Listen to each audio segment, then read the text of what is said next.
sobre não ficar esperando o impossível.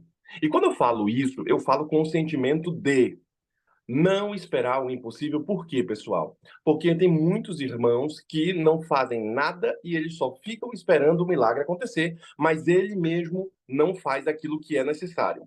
Também falei a vocês que não esperar o impossível, por quê? Porque tem pecadores, todos nós somos, que frequentemente esperam o impossível de Deus, quando que esses mesmos irmãos não fazem a sua parte. Alguns esperam, por exemplo, ser salvo por algo misterioso, algo milagroso, algo ali, um mistério de Deus. E tem gente que espera esse tipo de coisa.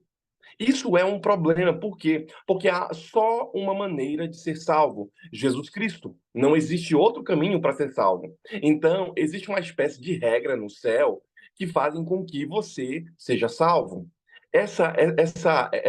Esse milagre de Deus, como tem uma regra no céu, assim também tem regras na terra. Como existem leis no céu, assim também existem leis na terra. Como existem leis no universo, assim também existem leis no mundo espiritual. Então, para você ser salvo, para você receber a bênção que você quer, você precisa praticar algumas coisas. Dentre elas, eu estava falando aqui no começo, estava falando com o irmão Jackson e falando aqui com o pessoal do Gol Six, de que o melhor jogador é aquele que é o patrocinador.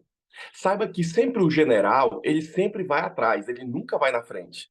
Então eu penso que os peões vão na frente, vão desenvolvendo atributos, vão fazendo coisas, mas o melhor jogador é aquele que está lá atrás, e pode ver que sempre o general está atrás, e ele está comandando, ele está visualizando, ele está apoiando, ele está incentivando, ele está patrocinando.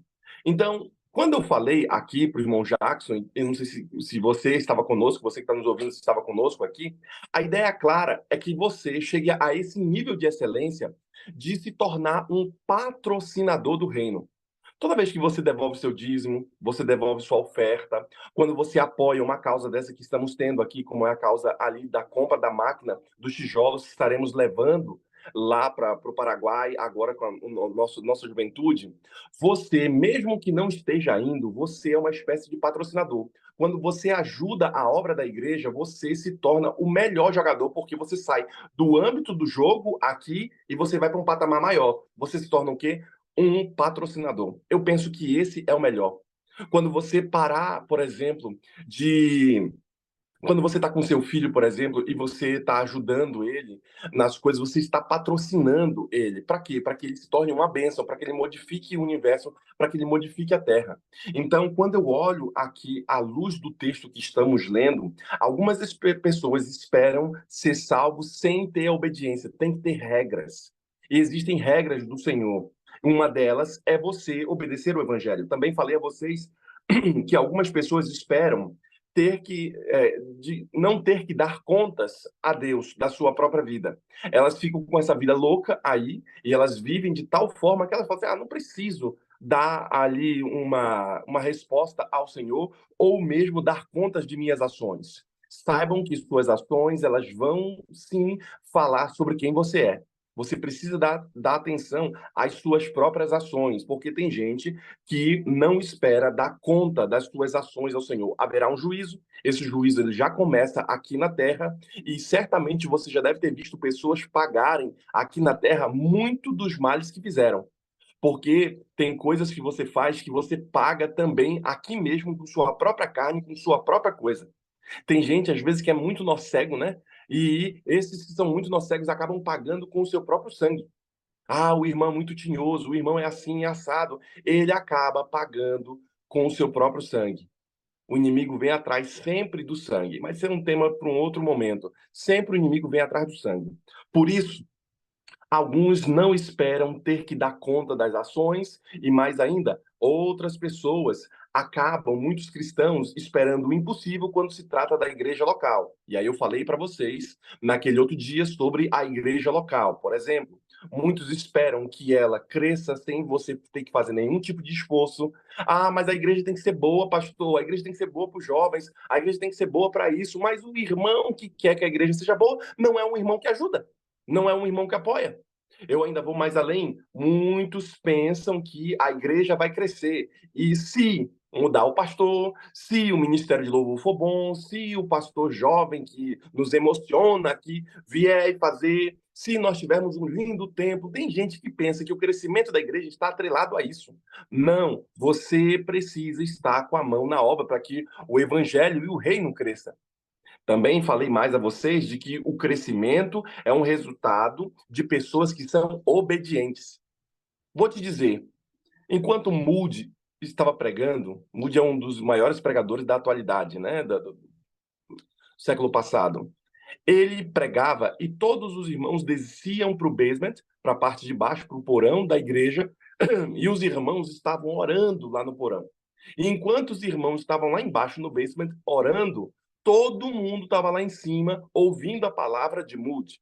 E ele pregava e arrebatava multidões. Por quê? Porque tinham irmãos que estavam fazendo a sua parte. Vocês, queridas irmãs que fazem parte do grupo de oração das mulheres, você que faz parte aqui do Go Six, que é o nosso grupo das 6, vocês são as nossas canelinhas de fogo. Estejam orando para que os jovens estejam crescendo na igreja. Eu sempre dou uma missão para os meus velhinhos, né? Vocês já devem ter acompanhado ao longo do ano. Eu fiz alguns passeios com os nossos idosos do nosso distrito, né? Das várias igrejas nossas. E eu levei para Poços de Caldas, levei para outros lugares, e a gente sempre sai com os idosos para estar passeando. E eu sempre dou uma missão, a gente faz almoços com eles, tal, só com os idosos, e tem o pessoal da ginástica, e tá lá, e fazer todas as coisas, os irmãos tudo instalando, vai indo da igreja. E aí o que acontece? O que acontece? Eu dei uma missão para eles. Vocês são as nossas canelinhas de fogo. O que que vocês têm que fazer agora?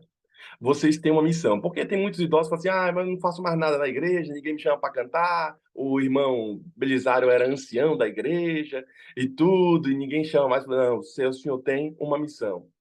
Vocês são aqueles que estarão de joelhos para que a igreja esteja de pé.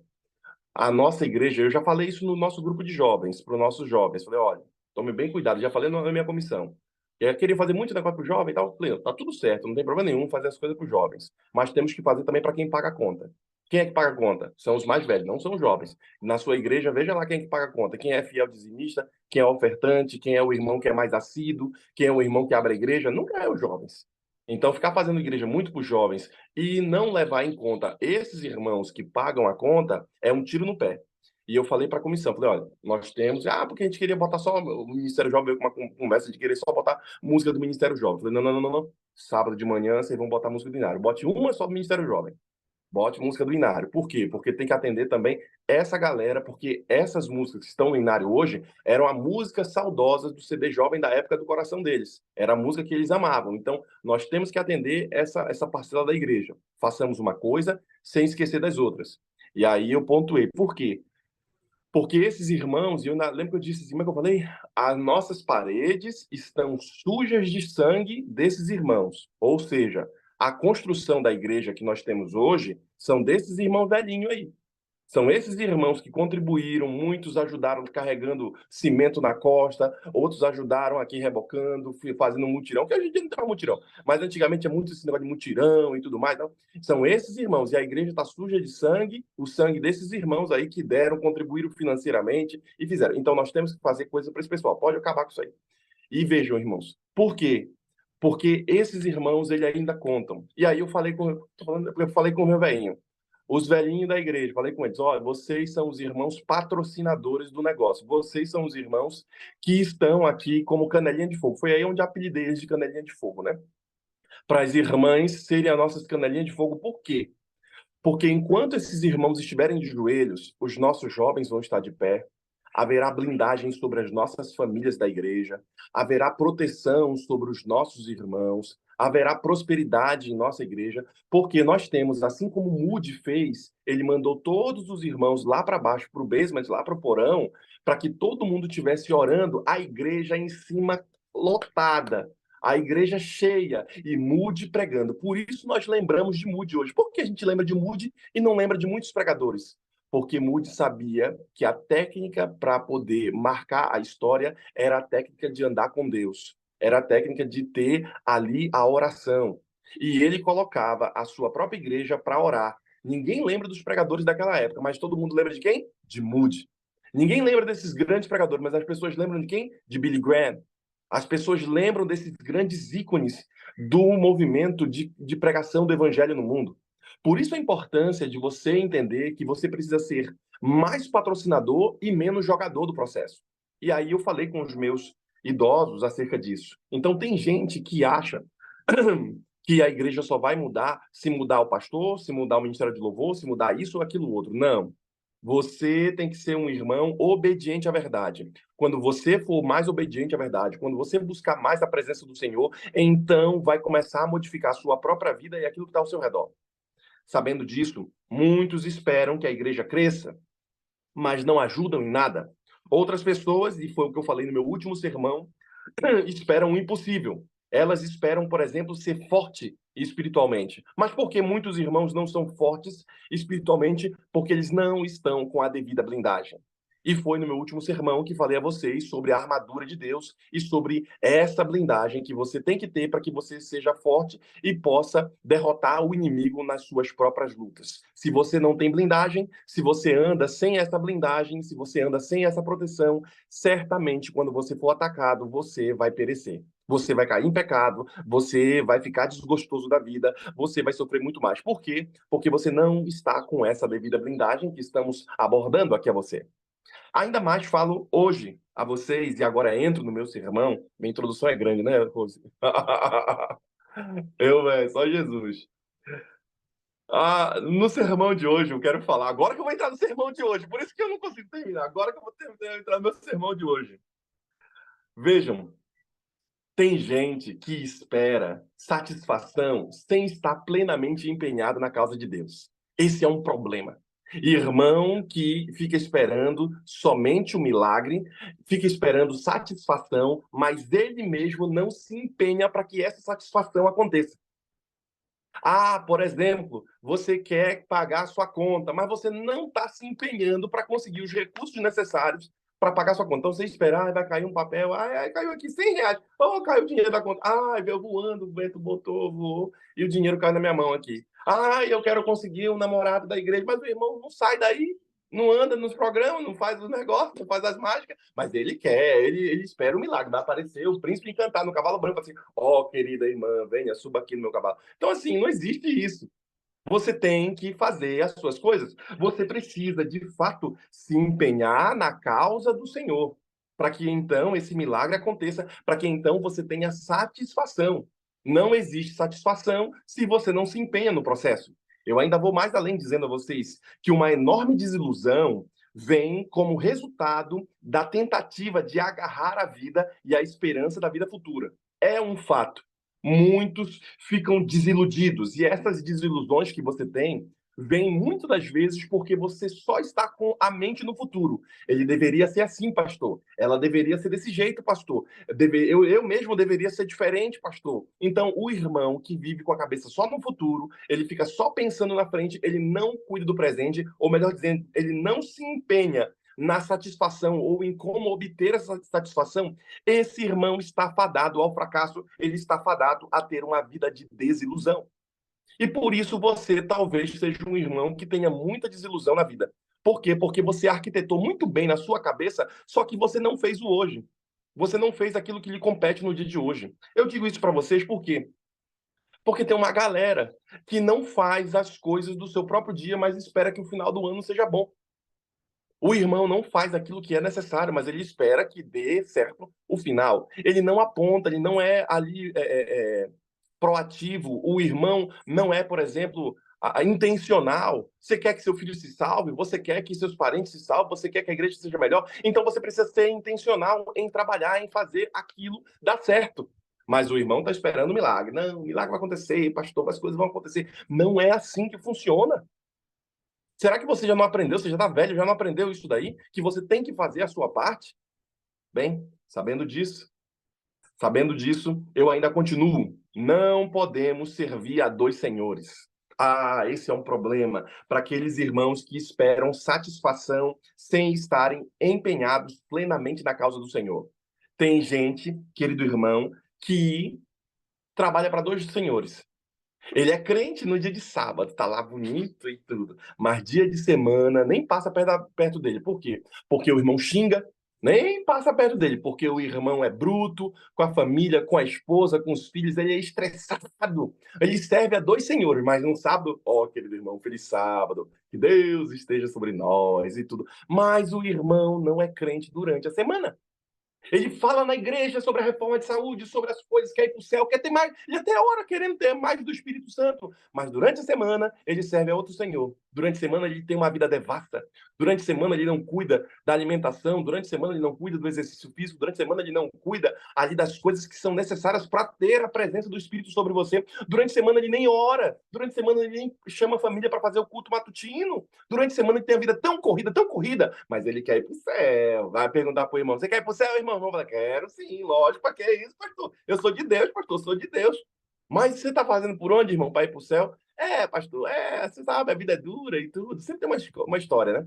Sabe, irmãos, é um fato. Não podemos servir a dois senhores. E muitas pessoas acabam servindo a dois senhores. Por quê? Porque esperam satisfação sem estarem plenamente empenhados nas coisas de Deus. Não existe satisfação plena fora de Deus. Não existe. Por que não existe?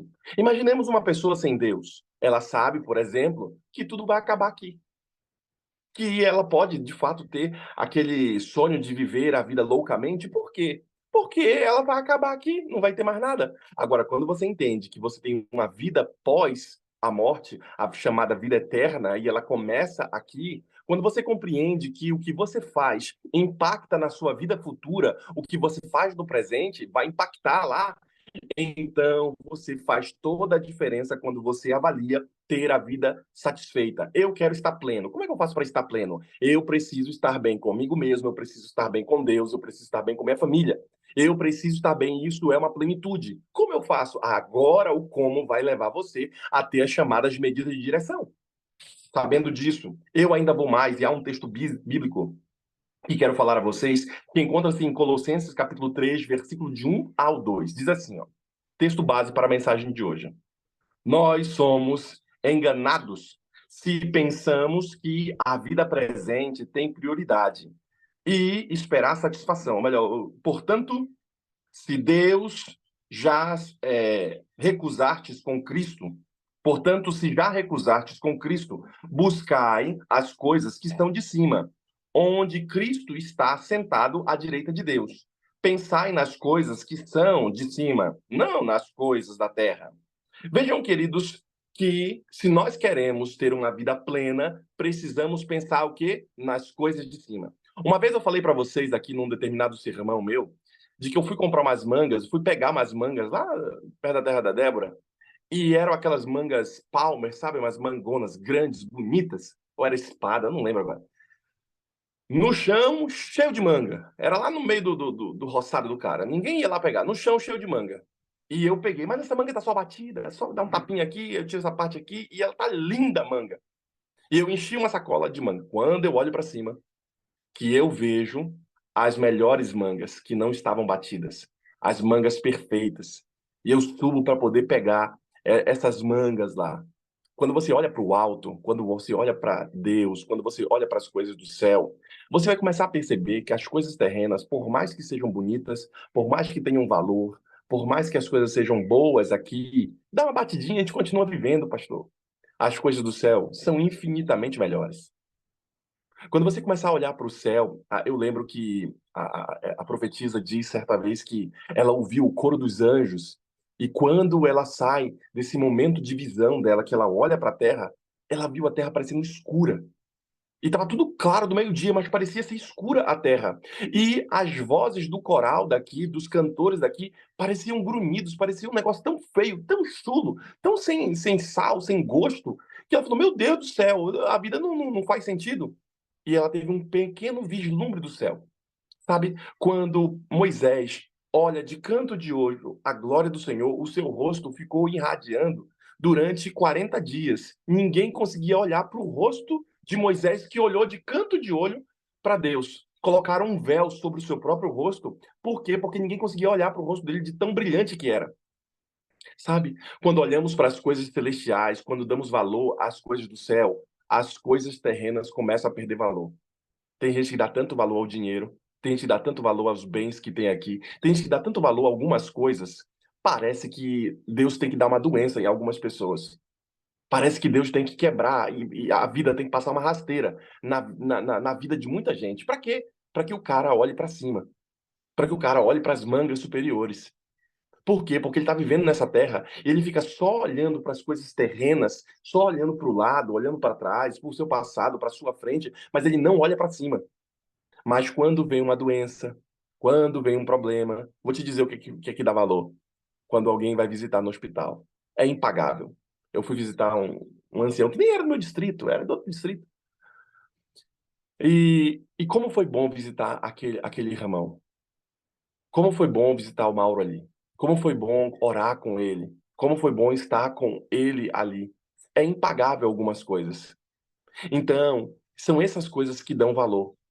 Aí ele falando para mim sobre a vida agora, falando para mim sobre as coisas ali. São essas coisas que dão valor e que fazem todo sentido. E ele falava e as lágrimas desciam e ele estava sentindo dor. Mas ele falou assim, o sentimento dele, eu quero viver. Era essa a ideia de que ele lutava com todas as forças para viver. Ele orava porque o filho agora estava bem, porque o olho do menino estava inchado e estava correndo o risco de perder o olho e desinchou. Eram essas as coisas que estavam dando valor para ele naquele momento. Parece que quando a vida passa uma rasteira na gente, nós voltamos. Porque quando tudo tá muito bem, você nem fala direito com seu filho. Você nem dá muita atenção, porque tá tudo bem, tá tudo bem. Mas quando a vida dá uma rasteira, você vai perceber, dinheiro não tem valor. Os bens que você adquiriu quando você morrer ficarão aí. E se sua esposa é muito jovem, vai ficar pro outro. É isso. Você não cuida da saúde, você não cuida das coisas. Sabe, irmãos? É esse tipo de coisa que muita gente não está dando valor. E por isso que eu pontuo aqui no meu sermão. Eles esperam satisfação sem estarem plenamente empenhados nas coisas de Deus. Como é que você quer satisfação se você não está empenhado nas coisas que te fazem ficar satisfeitos, em especial as coisas do Senhor? Eu ainda vou mais além, tem que ver aqui o horário, eu ainda vou mais além e dizer para vocês que nós somos enganados se pensamos que a vida presente tem prioridade. E esperar satisfação em servir a Deus é o que faz toda a diferença. Não pense que a sua vida presente é o que tem prioridade. Não, não é sua vida presente. Por quê? Imaginemos que você viva muito bem os 80 anos que você vai viver aqui. Depois é só remédio. Imaginemos que você viva muito bem esses 80 anos. Você acha que é isso que Deus quer? Que você viva uma vida boa, fugaz aqui, que não tem tanto valor só aqui? Então, que tal hoje você parar um momento e avaliar o que estou falando? Tem gente que espera o milagre, mas o milagre acontece diariamente quando eu busco a presença do Senhor. Ter Deus conosco é ter o Espírito conosco. Isso é um milagre. Só que você espera coisas miraculosas, você espera que Deus. Ai, cadê o sermão que eu não chorei? Cadê? Eu já falei com vocês que eu não sou bom nisso.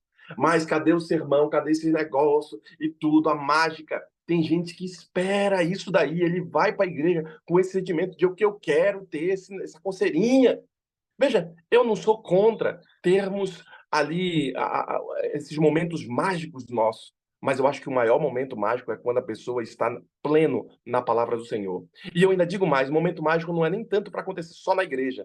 Momento mágico é para acontecer dentro de casa, porque é dentro de casa que o seu deserto está. Na igreja todo mundo crente, todo mundo está bonito, sorrindo, bem vestido, todo mundo está bem. Ali ninguém é ninguém, ali não é ninguém é verdadeiro ali, irmãos. Todo mundo é verdadeiro é quando você está sofrendo dentro de casa. A cortina se fecha, que você volta, aí você está de fato na realidade de sua vida. Então o milagre tem que acontecer é lá, no deserto. Quando você está enfrentando problemas de casamento, quando você está enfrentando problemas com os filhos, quando você está enfrentando problemas com a saúde. Na igreja, não. Na igreja é só festa. Na igreja, é alegria. Então, o milagre não tem que estar acontecendo na igreja. O milagre tem que estar acontecendo onde? Na sua casa. É lá que você tem que buscar o Senhor. É lá que você tem que ter a verdade plena. E por isso que nós temos a lição da Escola Sabatina. Para quê? Para garantir com que o irmão, dentro de casa, esteja diariamente buscando a presença de Deus, para que a mágica aconteça, para que a bênção seja derramada sobre ele. Sabe, irmãos, eu ainda falo a vocês de que nós muitas vezes somos enganados se a gente fica pensando só na vida presente. Tem gente hoje que está só pensando aqui nas coisas do presente. Quantas vezes você já viu? Eu já vi muito isso.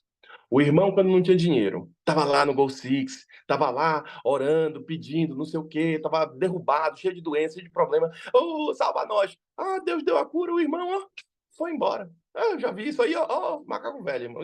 Já vi isso há muito tempo. O irmão pobre, lascado, na culto de quarta-feira, tava assíduo, tava com a gente. Agora o irmão tá bem. Ih, negócio de Deus, pastor, tem que conseguir dinheiro agora, porque agora eu consegui aqui, fiz não sei o quê, eu tenho... O irmão não tá nem aí. Tem gente que, de fato, são enganados se ficam pensando que a vida presente é a prioridade. Vida presente ser prioridade é loucura. Prioridade é eu treinar meus filhos não para serem os melhores desse mundo, mas treinar meus filhos para serem os melhores do mundo futuro. É isso é prioridade. E pensa que é fácil? Ah, não é. Nunca é fácil. Ah, consegui um sapato. Eu lembro que o papai falava para mim. Como é que o papai falava? O papai dizia assim, uma vez eu engraxei o sapato do papai. Papai era seresteiro. Vixe, papai de seresteiro. E papai tinha aquele sapato, né? Calça boca de sino, que era larga, sapato bico de aço, era na época de Ana Raia, Zé Trovão, sei lá o que diabo era. Era né, negócio aí. E aí o papai, puxa vida, tinha todo negócio. Papai sempre queria o maior, sempre negócio. Aí tinha uns pães, eu lembro que o papai sempre contava isso aí e ria. O papai comeu um pão de cortiça, de cortiça. Tinha vários pães e tinha um que era de enfeite. Pegaram e falaram, deixa ali que o Arnaldo vai querer aquele ali. Aí o papai foi justamente e pegou aquele pão grandão e quando foi comer, era um pão de mentira. O papai ria, não sei o quê, e fazia as coisas. E uma vez eu fui engraxar o sapato do papai. E quando eu fui engraxar esse sapato do papai, deixei tudo bem arrumado. O papai tinha a prateleira dele de sapatos e tudo mais e tal. Aquele cordãozão de ouro com o rosto de Jesus aqui. E aí eu engraxei, o papai falou o quê? Não faz mais que tua obrigação. Eu falei, papai, achei aqui, não faz mais que tua obrigação. Eu te dou o carro, a casa, te dou a escola, te dou os negócios. O pai falou isso daí pra mim, falou um monte de coisa. E a vida era somente aquela vida no presente.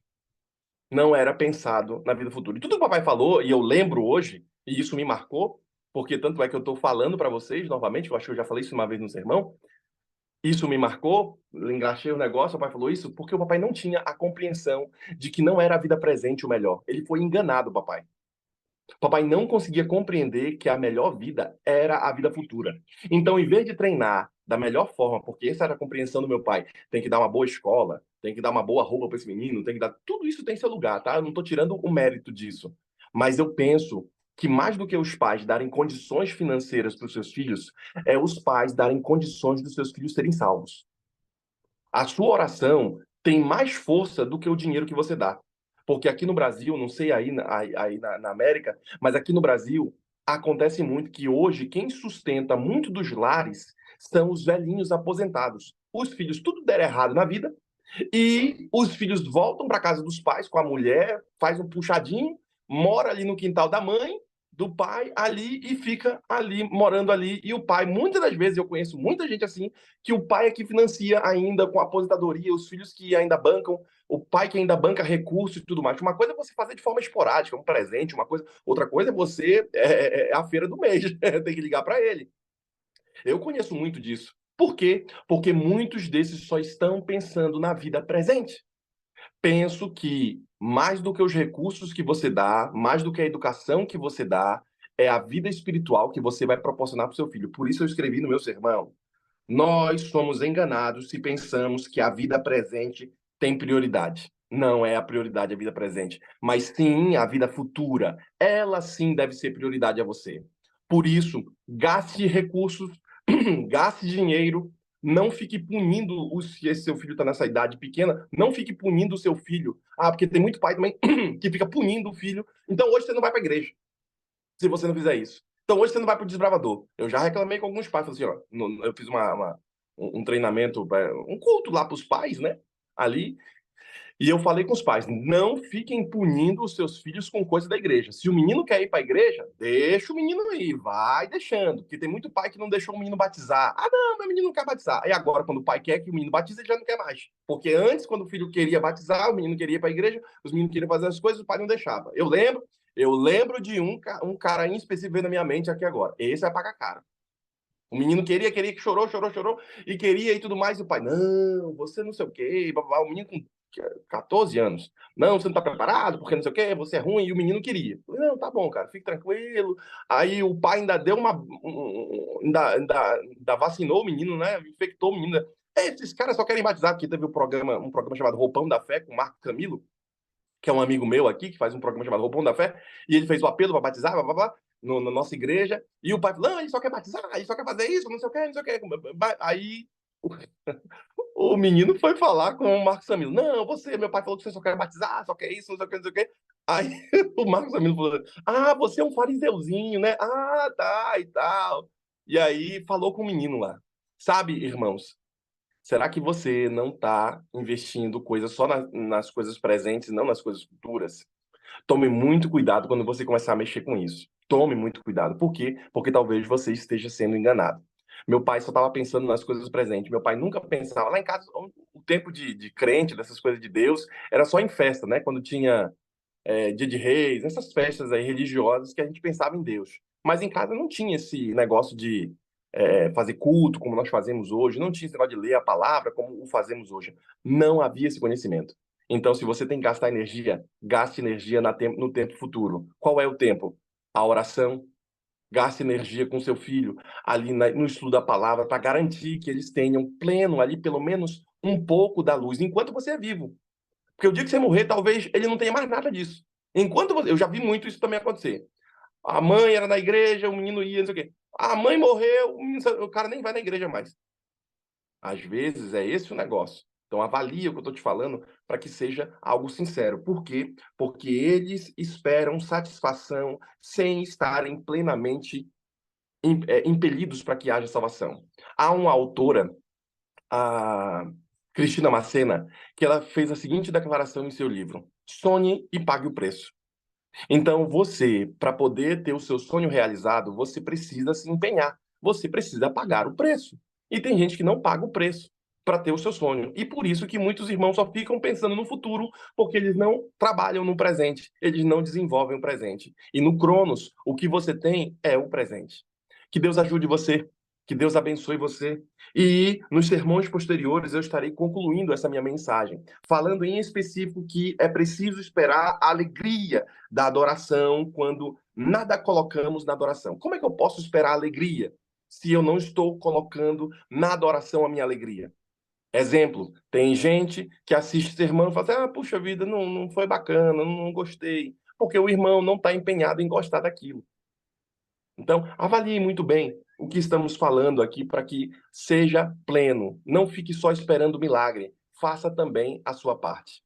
Que Deus ajude você, que Deus o abençoe e que nessa sua parte você faça de forma hábil. Por quê? Porque a parte de Deus, Deus fará claramente para você. Faça a sua parte, porque o Senhor vai ajudá-lo. Vamos orar então? Vamos pedir a presença do Senhor para que o Senhor nos abençoe nesse momento. Amém. Querido e amado Deus, muito obrigada, Senhor, por estarmos aqui diante da Tua presença. Obrigada, Senhor, por nos dar mais um dia de vida e saber que o Senhor tem um plano para nós, Senhor. Obrigada, Senhor, por esta linda mensagem e saber, Senhor, que realmente o Senhor tem um plano para as nossas vidas. Mas nós, Senhor, nós também temos que fazer a nossa parte.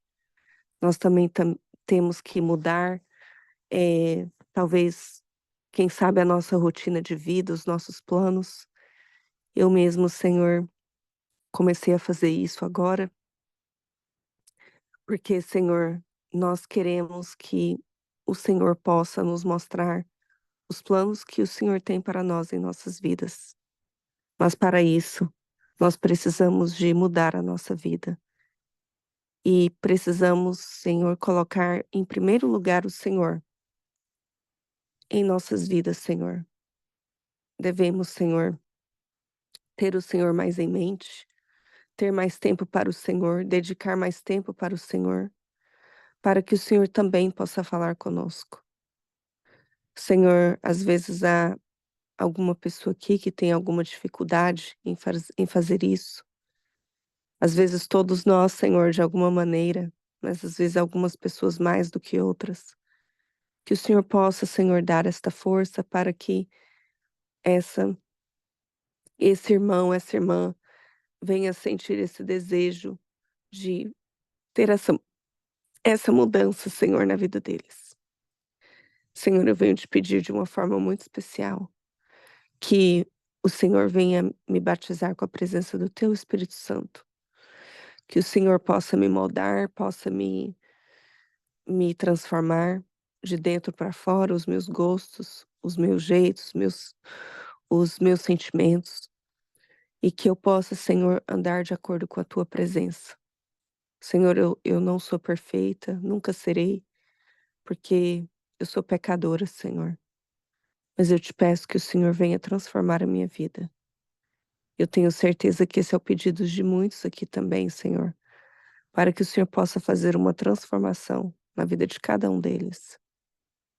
Senhor, venha estar com os nossos familiares, porque nada mais importante, Senhor, do que a salvação deles.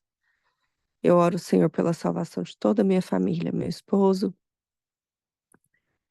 o meu pai, minha mãe, o meu irmão, e também, Senhor, a família do meu esposo, em especial, Senhor, o meu pai e o meu irmão, que nesse momento se encontram, Senhor, afastados. Que o Senhor possa, meu Deus, fazê-los retornar para ti. Não permita, Senhor, que eles pereçam. Senhor, por favor, venha estar também com os entes queridos de cada um dos irmãos aqui que também estão afastados e rogam, Senhor, pela salvação deles. Por favor, Senhor, ouça esse pedido. Não tem aqui ninguém pedindo por riquezas, por fama, por glórias.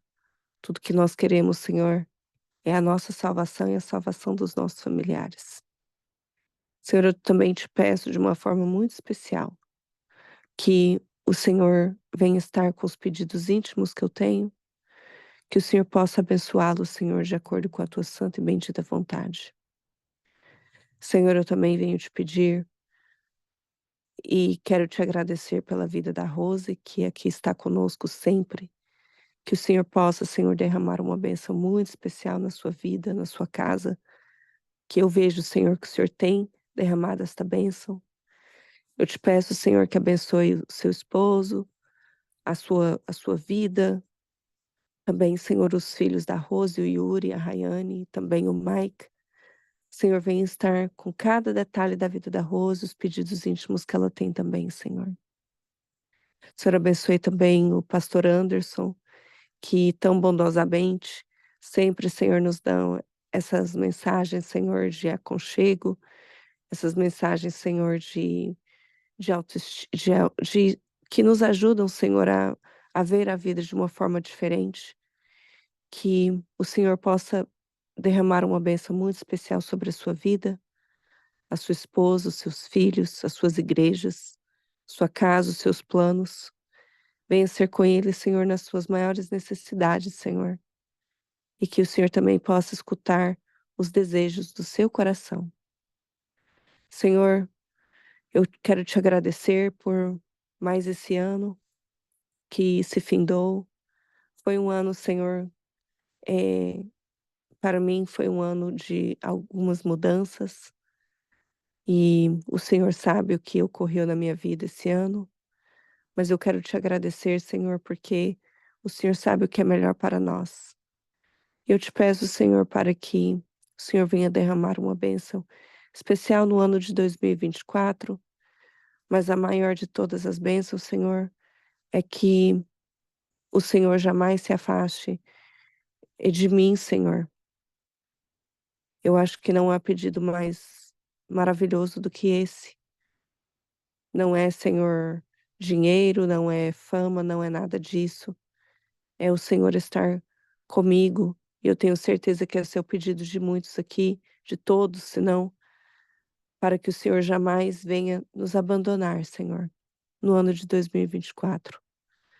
Na verdade, não é o Senhor que nos abandona, Senhor, somos nós que saímos da tua presença. Então, Senhor, que nós jamais venhamos, Senhor, sair diante da tua presença. E que o Senhor venha nos derramar as bênçãos espirituais em nossas vidas, que esse é o mais importante. Muito obrigada, Senhor, por esse ano e que o ano de 2024, Senhor, é o ano mais um ano que nos aproxima mais da tua breve volta. Que nós possamos ter esse sentimento. Nos dê, Senhor, o sentimento também de trabalho missionário, que possamos sempre falar de ti, eh, que jamais venhamos ter vergonha, que possamos ter sempre, Senhor, uma mensagem de consolo, que possamos ajudar mais os nossos irmãos, de alguma maneira ou de outra, Senhor, que possamos ter esse sentimento de ajuda na vida de cada um dos nossos irmãos, dos nossos amigos. E, Senhor, que o Senhor possa derramar também as bênçãos que nós oramos, Senhor, se for da tua vontade, nesse novo ano nas nossas vidas. Mas mais do que isso, Senhor, salva todos nós. É o que eu te peço, Senhor, em nome de Jesus. Amém.